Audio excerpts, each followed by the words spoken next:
Bom, pessoal, então nessa videoaula a gente vai falar sobre subespaços vetoriais, que são espaços vetoriais que estão contidos em espaços vetoriais maiores, e aí a gente vai ver alguns exemplos também de subespaços vetoriais.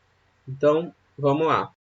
Vocês viram que mesmo em um dos casos mais simples, que é o R3, com as operações usuais, é bastante trabalhoso mostrar que esse espaço de fato é um espaço vetorial. Então, a gente, no geral, ao longo do curso, não vai fazer verificação de que um determinado conjunto com certas operações é um espaço vetorial. Eu vou listar para vocês alguns dos principais exemplos e a gente vai sempre usar esses exemplos. Então,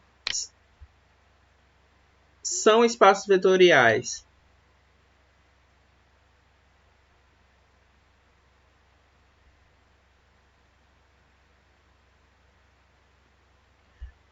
sobre o corpo R, né, sobre os reais. Então, são espaços vetoriais. Os próprios espaços euclidianos, que a gente chama, que é o Rn, né, com operações usuais. Então, R1, R2, R3, assim por diante, com operações usuais.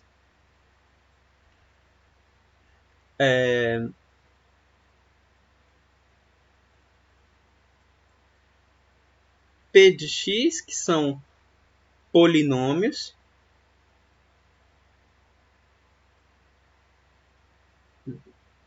Né? Então, o conjunto de todos os polinômios, também com operações usuais.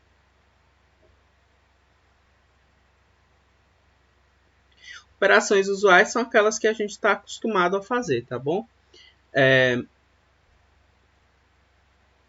Matrizes M por N, né? Com operações usuais também. Então, com a soma usual e com o produto por escalar usual.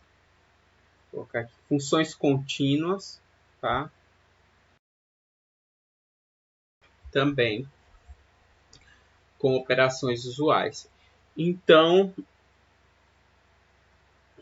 esses são exemplos que a gente vai trabalhar ao longo do curso todo, né? E agora a gente vai sempre usar o fato de que a gente já sabe que esses são espaços vetoriais, tá bom? A gente não vai, a menos que seja pedido, a gente não vai mais verificar aquelas 8 propriedades. A gente simplesmente vai usar o fato de que eles são espaços vetoriais. Então, esses são exemplos importantes de espaços vetoriais, mas não são todos os espaços vetoriais, tá? Que existem. Dentro de cada um desses espaços existem infinitos subespaços vetoriais, que são espaços vetoriais que estão contidos dentro de um espaço vetorial maior, né? Então, a gente vai focar o nosso estudo nesses subespaços agora. Então, subespaços vetoriais. A gente abrevia SV. Vamos começar com um espaço vetorial V e vamos pegar um subconjunto de V. O também não pode ser vazio, certo? Então, U vai ser um subespaço vetorial de V se ele satisfizer apenas duas propriedades.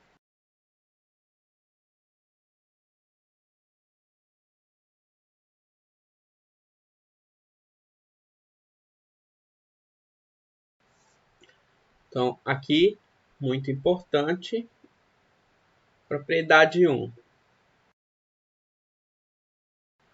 Então, se você pega dois vetores de U, certo? O 1 e o 2. A soma deles também vai pertencer a U. Lembra que V contém U e V é um espaço vetorial. Então, eu posso somar o 1 com o 2, porque eles também são elementos de V. E quando eu faço isso, eu não saio de U. A gente costuma chamar essa propriedade de ser fechado para a soma. Então, a gente diz que U é fechado para a soma de vetores. A segunda propriedade é que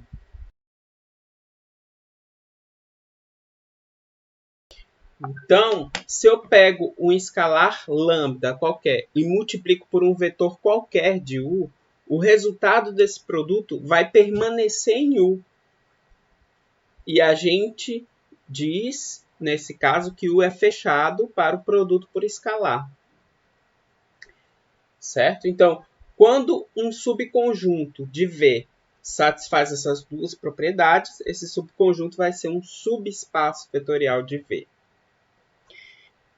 Legal. E o que a gente ganha com isso? Bom, acontece, claro, que neste caso,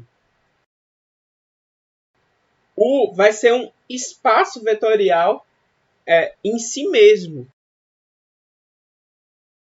Certo? Então, por exemplo, digamos que eu quisesse saber se U é um espaço vetorial. Eu teria que verificar aquelas 8 propriedades.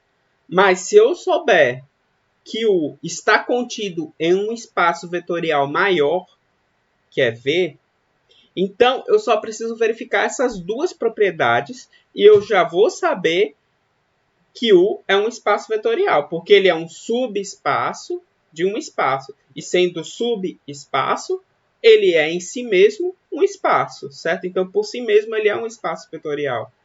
Tá bom? Então, é isso que a gente ganha. Ao invés de verificar 8 propriedades, o fato de eu saber que U está contido em um espaço maior me permite que eu só verifique 2 propriedades. Tá certo? Então, isso permite que a gente agora descubra muitos espaços vetoriais dentro dos espaços vetoriais que a gente já conhece. Por exemplo, esses que eu listei aqui. Então, vamos ver algumas consequências dessa definição.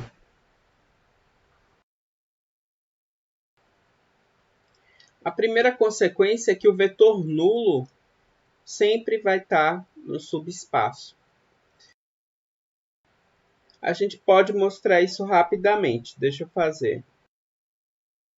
Então, demonstrando pela propriedade 2, lambda U pertence a U para todo U, certo? Então, tomando lambda igual a 0, temos 0 vezes U pertence a U. Agora, 0 vezes qualquer vetor é sempre 0, tá bom? Dá para mostrar isso usando as propriedades de espaços vetoriais. Quem quiser pode fazer. Mas 0 vezes qualquer vetor é sempre o vetor nulo. Certo? Então, 0 vezes U é o vetor nulo de V.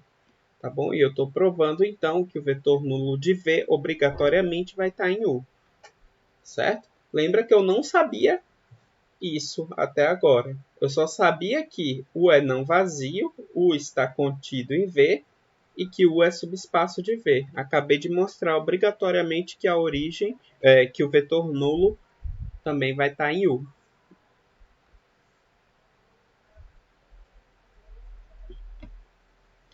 B. Se U pertence a U, então o oposto de U não pertence a U. Tá? A gente também pode mostrar isso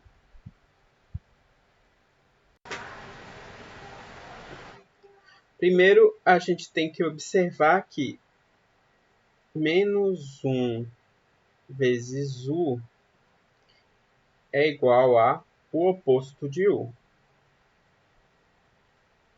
Certo? Isso também é uma coisa que dá para demonstrar usando as propriedades de espaços vetoriais do espaço V. Certo? E aí, tendo isso em mente, claro, pelo mesmo argumento que está ali acima, a gente vai ter que logo menos U pertence ao U. Então você veja que o oposto de cada vetor também está lá no subespaço vetorial.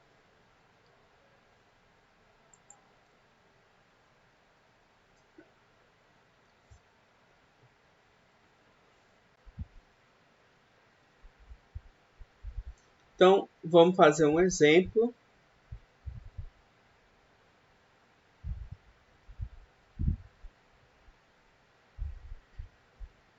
Mostre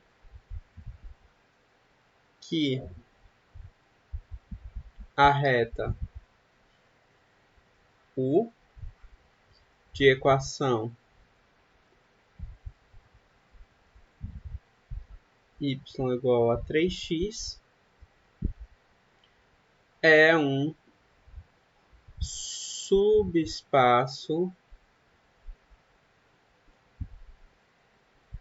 vetorial de R2. Então, para a gente visualizar isso, a gente tem aqui x, y, a reta, essa reta está aqui, né? Essa reta U. Note que ela passa pela origem, pelo resultado que a gente acabou de ver. Todo subespaço vetorial contém o vetor nulo, tá bom? Então, para verificar que ela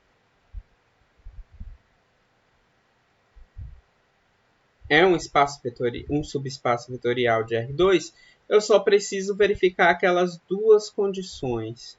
A primeira condição, se o 1, o 2 pertencem a U, então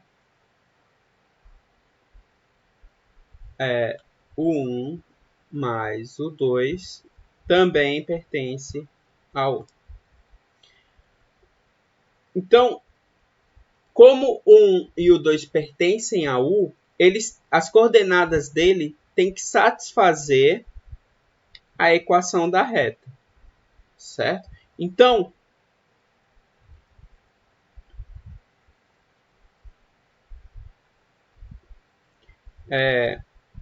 temos que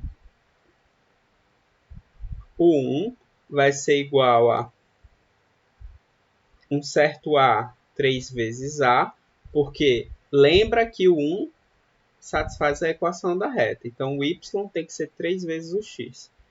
Né? E o 2 vai ser igual a B, 3B, onde A e B são números reais, né? São números quaisquer, tá bom? Então, um vai ter que ter uma cara assim para algum A, o 2 vai ter que ter uma cara, né, coordenadas assim para algum B. Logo, então, o 1 mais o 2 é igual a... Aqui eu já vou somar as coordenadas, A mais B, 3A mais 3B. Agora, o próximo passo, A mais B, coloco aqui o 3 em evidência, A mais B, certo? E aí, olha só. Note que se eu chamo isso aqui de x, isso aqui é o y do vetor vai ser 3x. Então, o vetor u1 mais u2, o resultado da soma, satisfaz a equação da reta U. Portanto,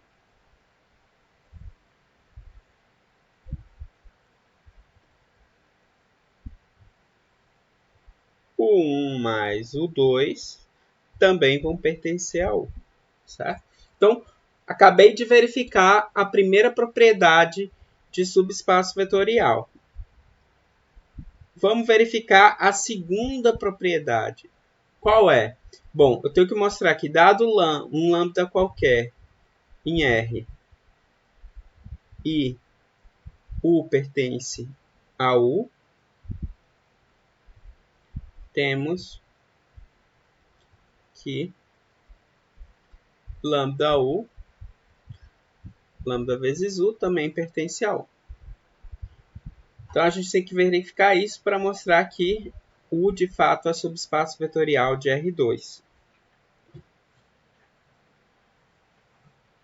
Bom,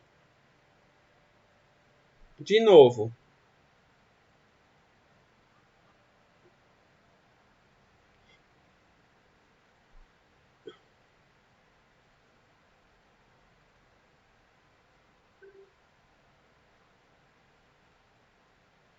onde A é um número real, tá? Então, U, claro, tem que satisfazer a equação de reta, da reta para algum número A.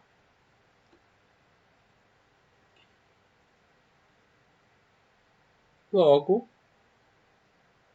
lambda U vai ser igual a U, lambda B, vai ser igual a lambda vezes A 3A, que é igual a lambda A, lambda 3A, reorganizando aqui, lambda A 3 lambda A, certo? E aí, de novo, se isso aqui é meu x, o meu y aqui é 3 vezes o x, né? Então, isso mostra que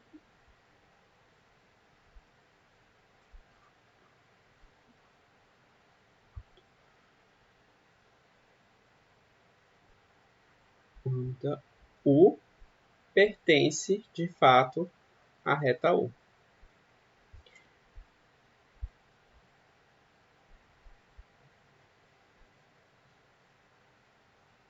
Agora, verificamos que U satisfaz as duas condições.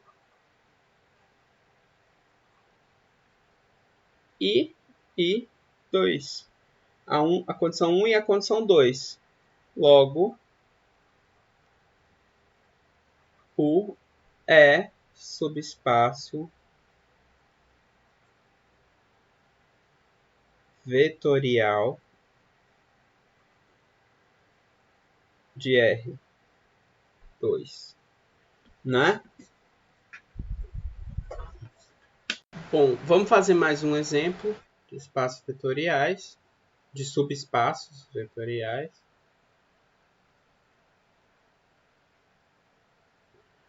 Então,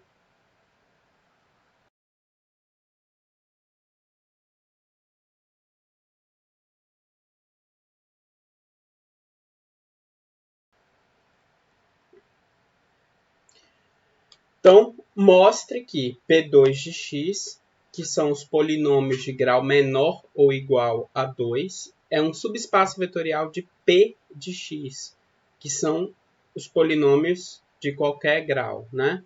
Então, a gente já viu que P de x é um espaço vetorial, certo? Então, agora a gente vai mostrar que P2 de x é subespaço de P de x. De novo, bom, é claro que esse conjunto é não vazio, tá bom? Em particular que o polinômio nulo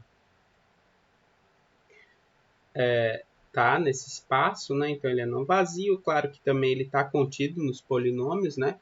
Aqui só tem polinômios no P2 de x, só tem polinômios de grau menor ou igual que 2. Ou no P de x tem polinômios de qualquer grau, incluindo esses, né? Então vamos verificar as duas principais condições, que é a primeira condição. Se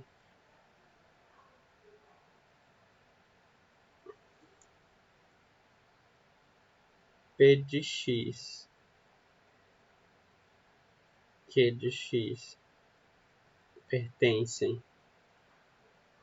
a P2 de x, então mostrar que esse conjunto P2 de x é fechado para a soma.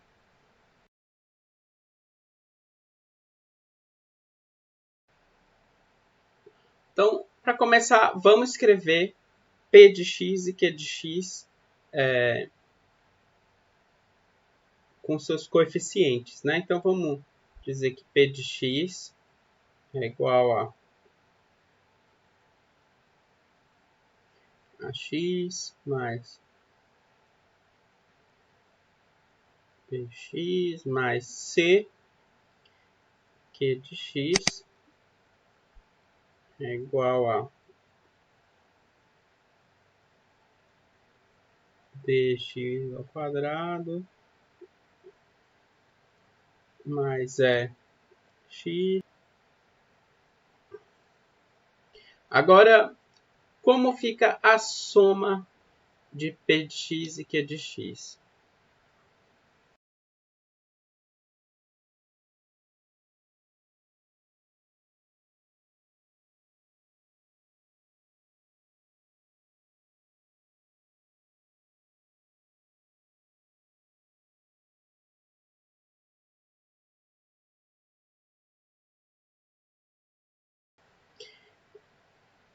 Agrupando os termos agora de mesmo grau, a gente fica com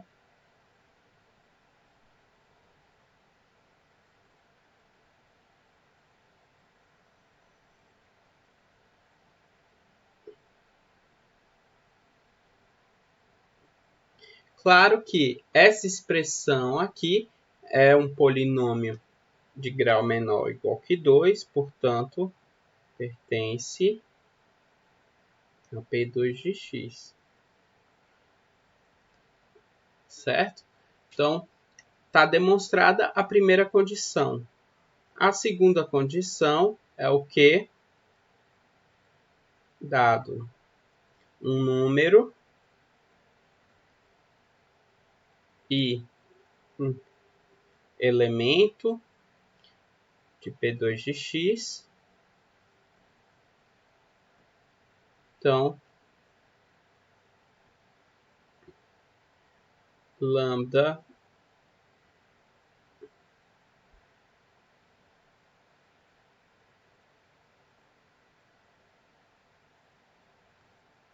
bom, para verificar isso, eu vou usar as mesmas coordenadas aqui de P de x, então ele vai ter essa forma aqui, essa expressão aqui, eu vou só calcular lambda vezes P de x, então lambda vezes P de x é lambda vezes ax ao quadrado mais bx mais c, e aí fazendo a distributiva aqui do lambda, lambda ax ao quadrado mais lambda px mais lambda c, e é claro que isso aqui é um polinômio de grau menor ou igual a 2, então está em P2 de x.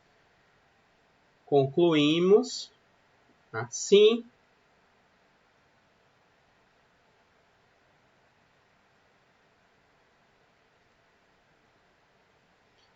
que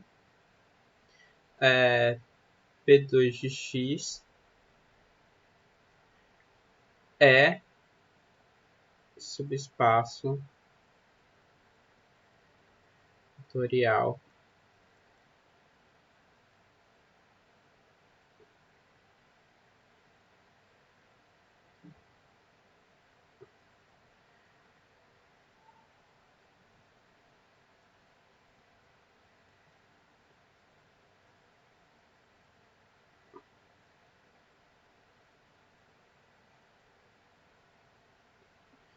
Então, isso termina a verificação de que P2 de x é um subespaço vetorial, porque ele verificou as duas condições, certo? Além de ser não vazio e de estar contido em P de x.